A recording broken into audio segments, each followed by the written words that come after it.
ကိုစကားပြောတဲ့ပုံစံကအရမ်းမြန်နေလားအရမ်းနှေးနေလားကိုယ့်ဘာသာကိုမဆုံးဖြတ်နိုင်တဲ့အခြေအနေရှိလိမ့်မယ်ကိုမသိလိုက်ဘဲနဲ့အရမ်းမြန်နေတဲ့အခါမျိုးတွေလည်းရှိတတ်တယ်ဒီအခါမျိုးမှာဒုက္ခရောက်တယ်ကိုယ့်ရဲ့အုံနောက်ကဒီ body ပေါ့ဒီပါးစပ်ထက်အရင်ရှေ့ကနေပြေးနေတဲ့အခါကျတော့ခေါင်းထဲမှာရှုပ်ချက်တွေခတ်ပြီးတော့ဒုက္ခတွေရောက်တယ်စကားတွေကပြုတ်သိပ်ပြီးတော့ရှေ့မှာအများကြီးရောက်နေပြီပါးစပ်ကထွက်တာနည်းနည်းလေးပဲဖြစ်နေအဲ့တော့နောက်ကနေလိုက်မိအောင်ပြောနေရှားတွေကလို့တိုက်ပြီးတော့တိုင်ပတ်သွားအောင်တခါကြလို့ချင်းအရန်နှေးတယ်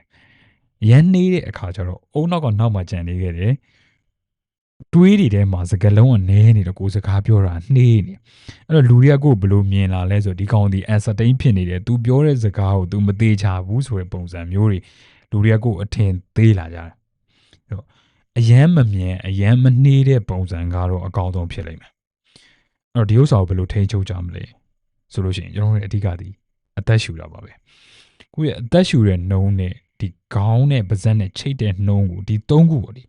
အုံနောက်ရဲ့တွေးတာရဲ့ပါးစပ်ကပြောတာရဲ့ကိုယ့်ရဲ့အသက်ရှူတာတွေရဲ့ကိုယ့်ရဲ့ဒီ body gesture တွေရဲ့ဒီလက်ဟန်ခြေဟန်တွေဒီဟာတွေအကုန်လုံးဒီတပြိုင်တည်း sync ဖြစ်နေရမယ် SYNC ပေါ့ sync ဖြစ်နေရမယ် synchronize ဖြစ်နေရမယ်ပေါ့ဒီ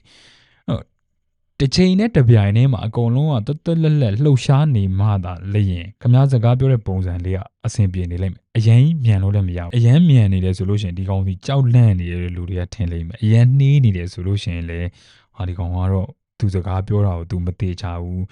တော်တော်ကိုစဉ်းစားနေရတယ်ဆိုပြီးတော့လူတွေတွေးကြလိုက်မယ်အဲ့တော့စကားကိုမြန်လည်းမပြောပါနဲ့အရင်နှေးလည်းမပြောပါနဲ့အုံနောက်တွေပါးစပ်တွေလက်တွေခန္ဓာကိုယ်တွေအသက်ရှူနှုံးတွေအကုန်လုံးဒီsynchronize ဖြစ်နေအောင်ဒီလေ့ကျင့်ရပါလိမ့်မယ်ဒီတော့ကလည်း answer ဒီတစ်ခုပဲရှိပါတယ်လေ့ကျင့်ပါ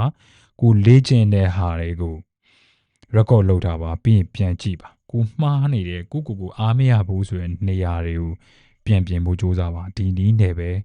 ကျွန်တော်တို့တိုးတက်အောင်လုပ်အောင်မှာဖြစ်ပါတယ်